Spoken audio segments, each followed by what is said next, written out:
In my computer, this is my computer keyboard, and there you can see that this is the number lock key. So I'm going to press this number lock. Now you can see that we have enabled the number lock here. Now you can see this is the space bar on the left side, and right side there is an alt key, and I'm going to press this alt key on the left side.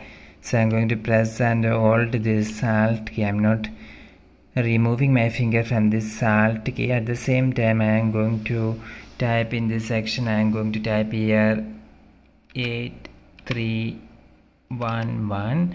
So after typing 8311, I am going to release my finger from this alt key. And now you can see that exponent 7 have been arrived here. So if you type something before that, then you can see that it appear like this. If you suppose you type digit or anything, you can see that, and this is the exponent 7. We have created this using this keyboard shortcut. So you must try this after opening your Microsoft Word in your Windows computer.